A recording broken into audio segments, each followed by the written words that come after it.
Alors, il y a une question que j'avais envie de vous poser, en fait, qui est très simple.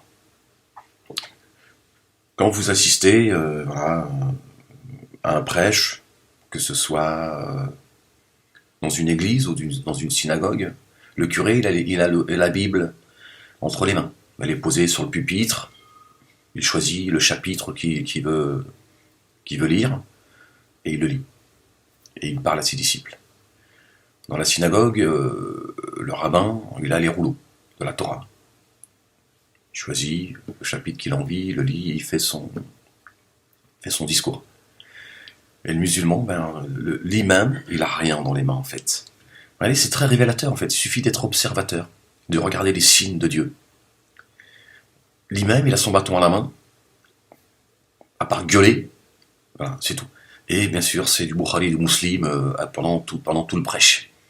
Où est-ce qu'il est le Coran en fait? Alors, bon, certains vont dire oui, mais nous, le Coran, il a appris par cœur. Non, il est où le livre? Il est où le livre?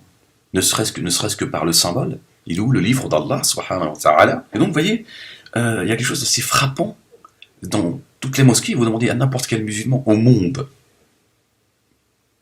il n'y a pas un prêche le vendredi où il y a un imam. Si vous en trouvez un, vous m'appelez.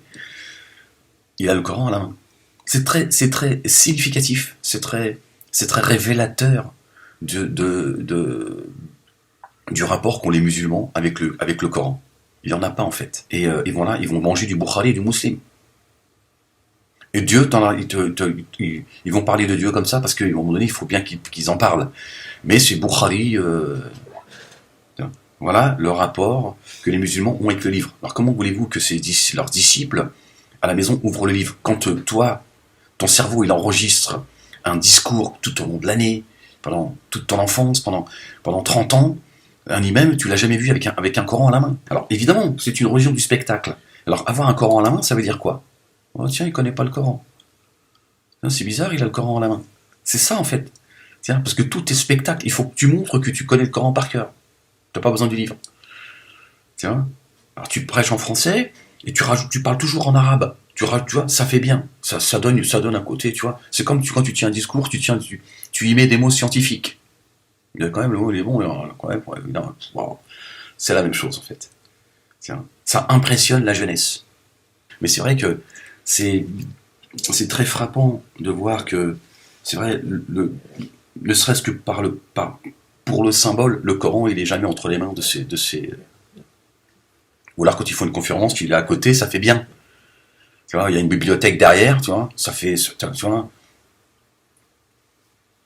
Et quand se dit que c'est la seule communauté qui prêche le vendredi comme office les chrétiens ou les juifs, les seuls qui n'ont pas le livre entre les mains, comme si qu'il avait comme une sorte de symbole tu vois, d'un rejet du livre, c'est les musulmans. Ça devrait nous frapper, dire mais pourquoi vous n'avez pas le Coran à la main? Pourquoi vous ne parlez pas Coran? Alors que Dieu il demande que dans les mosquées et dans les endroits de prière, comment dire, pardon, euh, on ne récite que son nom, tu vois? Comment ça se fait? C'est pas normal.